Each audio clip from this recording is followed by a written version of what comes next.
so run that ye may obtain. And every man that striveth for the mastery is temperate in all things. Man, that's heavy, man.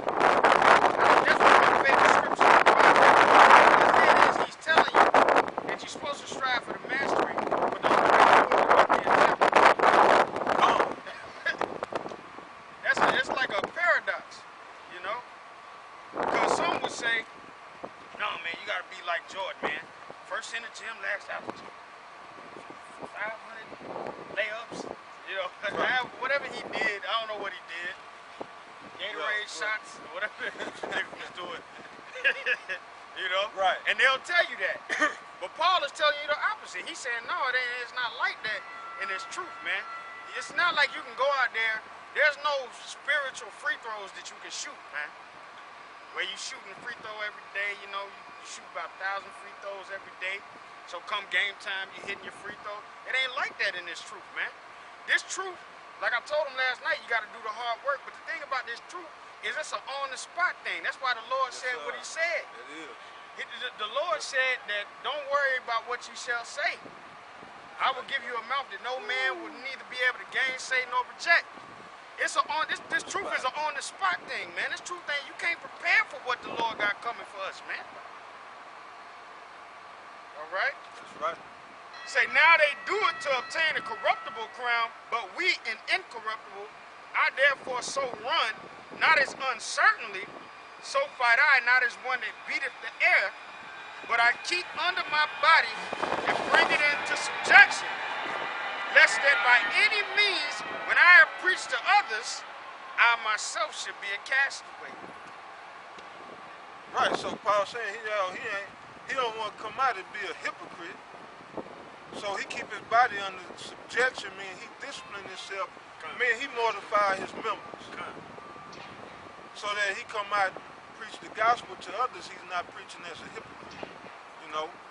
So he running that race in temperance, striving lawfully to obtain an incorruptible crown. That's what we're running for. We're running for that incorruptible crown. You know, that Lord willing one day we could be like it mentioned in 2nd Ezra, we could be one that the Lord set the crown on our heads. Yeah. Receive one of those crowns. Go ahead, brother.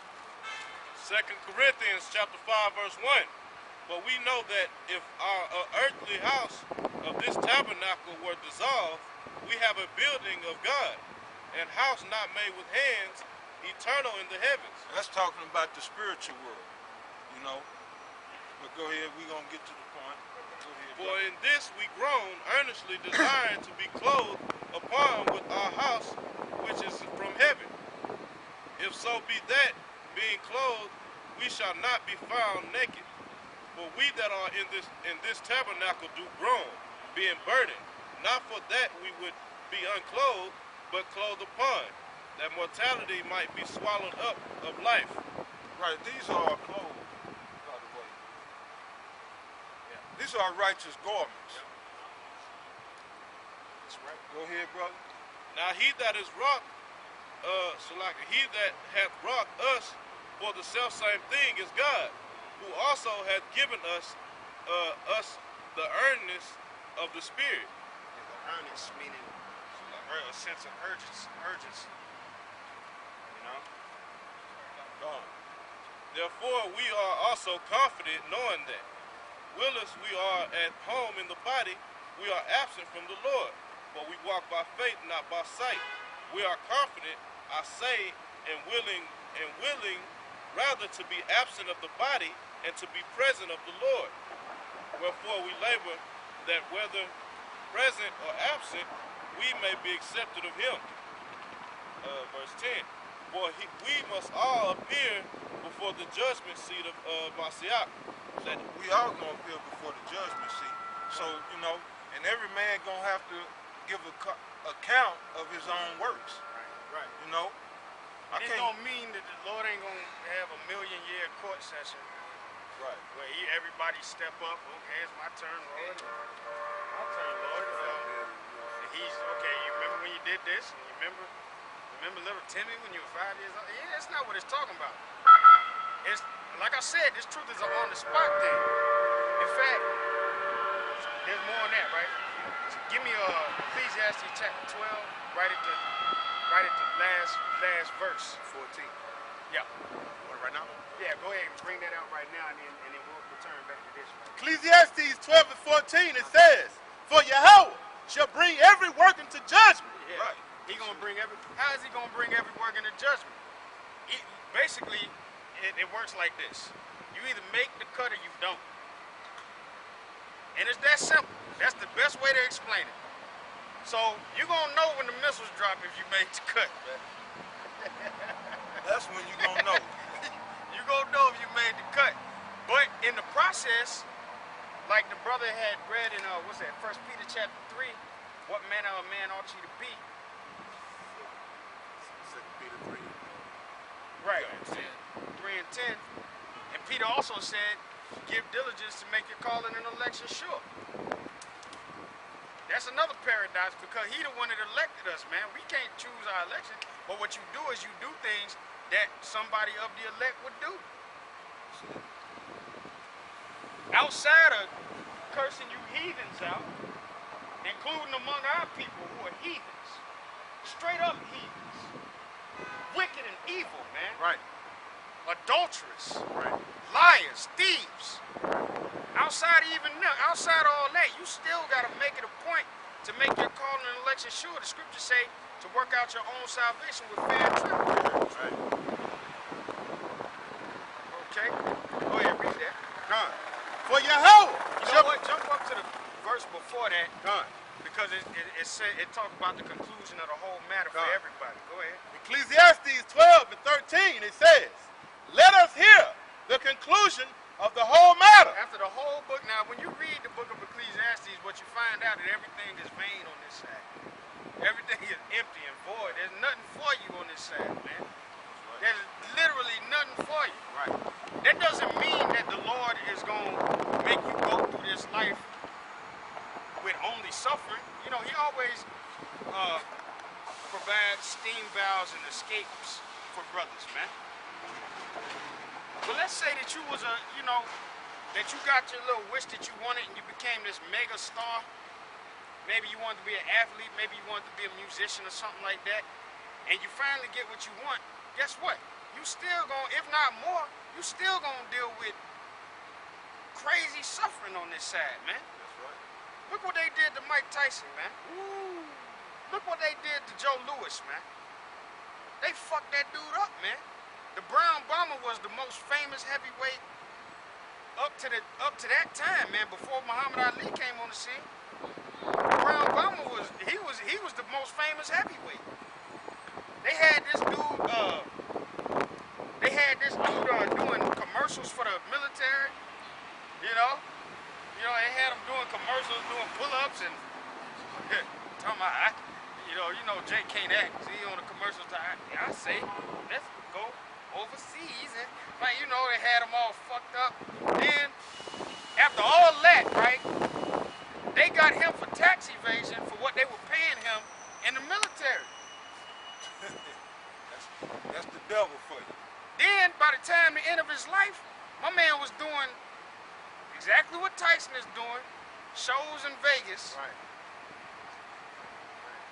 He wasn't getting what Tyson is getting right now. But basically they destroyed the man. So no matter what scale in life you reach, whether you super low or you super high, you still gonna have to go through them curses, man. So therefore, let's hear what the scripture have to say about your duty. All right. Ecclesiastes 12 and 13. Let us hear the conclusion of the whole matter. Fear Yahweh. That's right. And keep his commandments. That's right. Right. For this is the whole duty of man. That's your whole duty, man. That's it. If you want to break it all down in a nutshell, just read Ecclesiastes 12 and 13, and that'll break it down for you. But then go ahead and let's read the first verse I called for. Come on. 14. For Yahweh shall bring every work into judgment, with every secret thing whether it be good or whether it be evil. See, that's the other thing that's scary about this truth, man. Everybody got skeletons, boy. Yes, sir. Boy, Esau starts throwing my dirty laundry out on the floor. I'll be sad as I'll be sad as hell, man. Everybody got skeletons. Yes, sir. Everybody got their secret place, man. That's why, man, when you come into this truth, I always stress to the brothers, like I was telling them last night, you got to focus on being a good man according to what the scriptures say. Because a lot of times what happens is Jake go on their own, and basically they build up shit that if the world saw that you was doing that, you'd be out of there. It might throw you out of the truth. Come on. Esau throw up a picture of beating your meat in the... Hey, man, I'm being real, man. You know what I'm saying? So, right. You know, it's kind of fun. You know, Jake laughed it off. I laugh that shit off too. But hey, these are real issues that we all deal with. Internet history. Jake be forgetting to clear their browsers.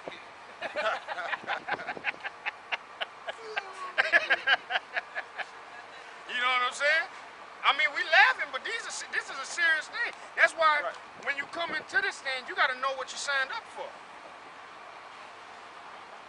Making it on that chair ain't as easy as what you thought it was when you saw them videos. When you first saw them, that's why the scripture says what it says about it being sweet in your mouth but bitter in your stomach. Because once you realize, oh, okay, I got to do all that. Then not only that, the suffering that you go through. Then on top of that, we deal with the brotherhood, so you have to, you know, you may have a different personality than another brother, so you got to work that out and figure. There's all types of different things that could make you veer off of. What's that in? Is it Sirach where it talk about water on one side? Second Ezra chapter 7, right? Somebody get that for me. Second Ezra chapter 7. Yeah. You just want to go to the point? You can probably start up a little bit. And actually, just start right up at the top. Yeah. The second Ezra, chapter 7, verse 1. And when I had made an end of speaking these words, there was sent unto me the angel which had been sent unto me the nights afore. Yeah, Uriel. And he said unto me, Up, Esdras, and hear the words that I am come to tell thee. And I said, Speak on, my God. Then said he unto me, The sea is set in a wide place, that it might be deep and great. But put the case, the entrance were narrow. But put the case, the entrance were narrow and like a river. Who then could go into the sea to look upon it and to rule it? If he went not through the narrow, how could he come into the broad? Yeah, how could he come into the broad? There is because that's an analogy for the kingdom. You know, when you look at the Nile Delta, it's a long little river and it goes right into the Mediterranean. Goes right into that big sea, but you can't just, if you on land to get to that sea, you can walk on it or whatever, but if you had goods to take up, you know, by water, you take it through a river. And it's a narrow passage, so you gotta, it's not like the ocean where you just get out in the ocean and pretty much you can choose wherever you go in the ocean. When you're in a river, you gotta follow the course of that river. Right? And don't the scriptures say that? Scriptures say, force not the course of the river. You got to go however the river is winding, man. You got to go however the river is winding. In other words, you got to go whithersoever the spirit goes, man. Whithersoever the truth goes. All right, go ahead. Okay. Verse 5. Who then could go into the sea to look upon it and to rule it? If he went not through the narrow, how could he come into the broad? There is another thing. A city is builded and set upon a broad field, and is full of all good things. The entrance thereof is narrow, and is set in a dangerous place to fall. Right.